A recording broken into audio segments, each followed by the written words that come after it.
série Adolescência visa retratar algum tipo de patologia ou nos mostrar toda uma estrutura de sociedade e como todos nós estamos inseridos nela? Eu opto pela segunda. E você? Porque veja bem, nos é colocado uma série em plano sequência. Então, a gente acaba assistindo de camarote, toda uma situação. Dá aquela sensação de estarmos inseridos na cena, de estarmos acompanhando cada personagem de fato.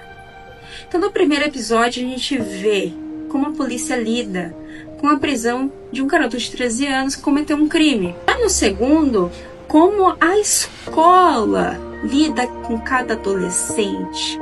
E como aquilo é um caos, como aquilo é uma selva, e os adultos não fazem ideia de como ajudá-los, de como ser autoridades. E nem a polícia sabe muito bem o que está fazendo frente àquele caos.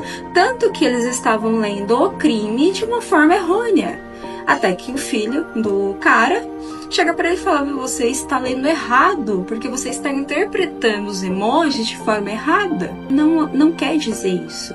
E ele fala o que cada emoji quer dizer, ou seja, ali a gente entende. A menina, né, que foi a vítima, ela estava praticando bullying contra o seu assassino. E a gente já vê uma outra estrutura, né, do desenvolvimento desse garoto. Já no terceiro episódio, que foi o mais discutido nas redes, que é o da psicóloga com ele, o pessoal ficou perguntando se ela estava tentando diagnosticar, mas isso é excluído, porque ela deixa isso bem claro, que ela está ali para entender a visão dele frente ao crime, porque ela precisava emitir um relatório para o juiz que ia condená-lo, porque não estava em pauta se ele era culpado ou não. Ele é culpado, ia sair ainda a condenação, mas tinham prova já de que ele cometeu aquele crime. Isso não estava em jogo, mas era importante entender por que ele cometeu aquele crime, o que aconteceu nesse processo, o que o levou até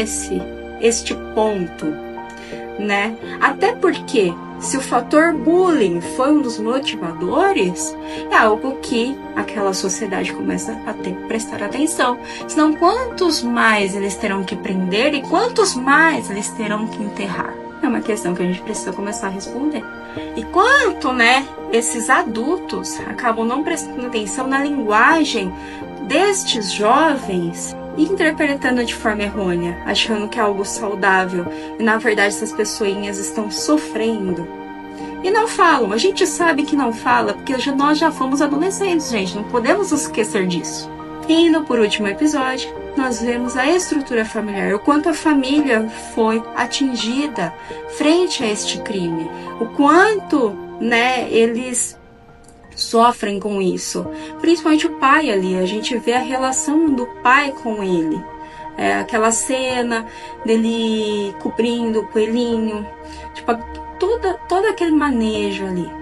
E aí o que a gente faz com isso, gente? São 4 episódios, cada um abordando um ponto. E por que não teve um aprofundamento? Porque é justamente pra gente olhar com essa distância de como toda uma estrutura influencia o crescimento e desenvolvimento de uma pessoa.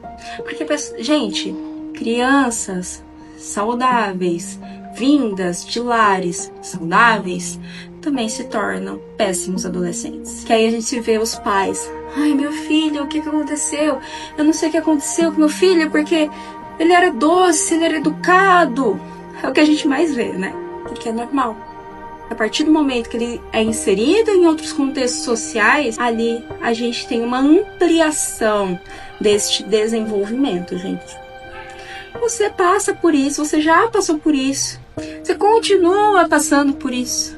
Acontece, é o normal de ser humano, é parte do nosso desenvolvimento. Por isso que a gente precisa estar ali perto desses jovens, mas num sentido de fortalecimento, para que eles consigam lidar com essas situações da melhor forma, porque eles precisam lidar pessoalmente com isso. A interferência dos adultos muitas vezes acaba sendo prejudicial, a depender do adulto e a depender da interferência, né?